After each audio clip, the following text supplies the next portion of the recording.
GST எடுக்காம business வந்து நான் பண்ணலாமா? நான் வந்து ஒரு சின்ன பிசினஸ் தான் பண்ணிட்டு இருக்கேன். எனக்கு வந்து சேல்ஸே ரொம்ப கம்மியா தான் இருக்கு. நான் வந்து ஒரு ஹோம் பேஸ்ட் பிசினஸ் தான் பண்ணிட்டு இருக்கேன்.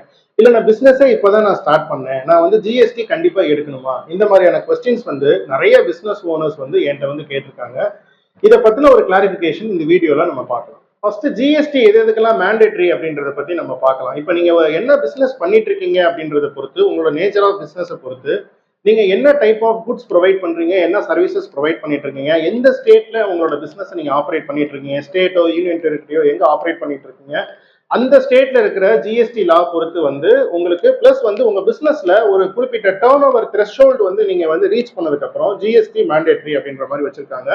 தமிழ்நாட்டில் நீங்க பண்ணிட்டு இருக்கிற பிசினஸ் நீங்க என்ன குட்ஸோ என்ன சர்வீஸ் ப்ரொவைட் பண்ணிட்டு இருக்கீங்களோ அதுல ஒரு குறிப்பிட்ட டர்ன் ஓவர் லிமிட் நீங்க வந்து கிராஸ் பண்ணிட்டீங்க அப்படின்னா ஜிஎஸ்டி வந்து மேண்டேட்டரி அப்படின்ற மாதிரி வச்சிருக்கிறாங்க. ஒரு சில டைப் ஆஃப் பிசினஸ்க்கு வந்து ஜிஎஸ்டி மேண்டேட்டரி ஸ்டார்ட் பண்ணும்போதே ஜிஎஸ்டி வந்து மேண்டேட்டரியா எடுக்கணும் அப்படின்ற மாதிரி வச்சிருக்காங்க. அது போக நீங்க வந்து உங்களோட குட்ஸை வந்து இன்டர்ஸ்டேட் சப்ளை பண்றீங்க, இப்போ வந்து தமிழ்நாட்டில இருந்து நீங்க வேற ஸ்டேட்டுக்கு சப்ளை பண்றீங்க அப்படின்னா அந்த மாதிரியான நேச்சர் ஆஃப் பிசினஸ்க்குலாம் வந்து ஜிஎஸ்டி மேண்டேட்டரி அப்படின்ற மாதிரி வச்சிருக்காங்க.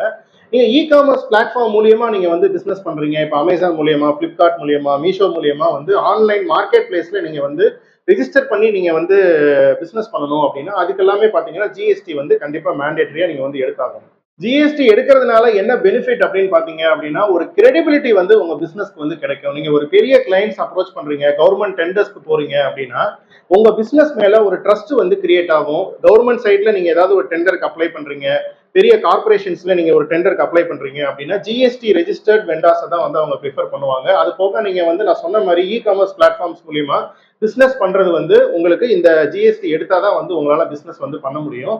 ஒரு சில பிசினஸ்க்கு இன்புட் டாக்ஸ் கிரெடிட் பெனிஃபிட்ஸ் வந்து கவர்மெண்ட்ல கொடுக்குறாங்க. இந்த பெனிஃபிட்டை நீங்க அவைல் பண்றதுக்கு ஜிஎஸ்டி வந்து நீங்க கண்டிப்பா எடுத்திருக்கணும். இது வந்து ஒன் ஆஃப் தி முக்கியமான பெனிஃபிட் அப்படின்ற மாதிரி சொல்லலாம்.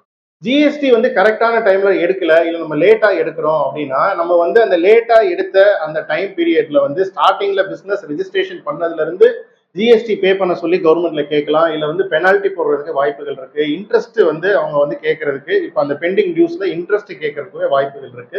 எல்லோரா பிசினஸ் சொல்யூஷன்ஸ் பொறுத்தளவுக்கு உங்களோட பிசினஸ் அண்டர்ஸ்டாண்ட் பண்ணி உங்களுக்கு உடனே ஜிஎஸ்டி தேவையா இல்ல எப்ப நீங்க எடுக்கணும், அதே நேரத்துல ரெஜிஸ்ட்ரேஷனா இருக்கட்டும், காம்ப்ளையன்ஸா இருக்கட்டும், உங்களோட பிசினஸ் நடத்துறதுக்குரிய கம்ப்ளீட் சப்போர்ட் வந்து நம்ம எல்லோரா பிசினஸ் சொல்யூஷன்ஸ்ல ப்ரொவைட் பண்ணிட்டு இருக்கோம். ஸ்கிரீன்ல இருக்க நம்பர்ல நீங்க வந்து உங்களுக்கு ஜிஎஸ்டி ரிலேட்டடா வேற இன்கம் டேக்ஸ் ரிலேட்டடா கம்பெனில உங்களோட காம்ப்ளையன்ஸ் ஏதாவது குவாலிட்டி ஸ்டாண்டர்ட் ரிலேட்டடா உங்களுக்கு ஏதாவது சப்போர்ட் தேவைப்பட்டா நீங்க வந்து எங்களை கான்டாக்ட் பண்ணலாம். தேங்க்யூ.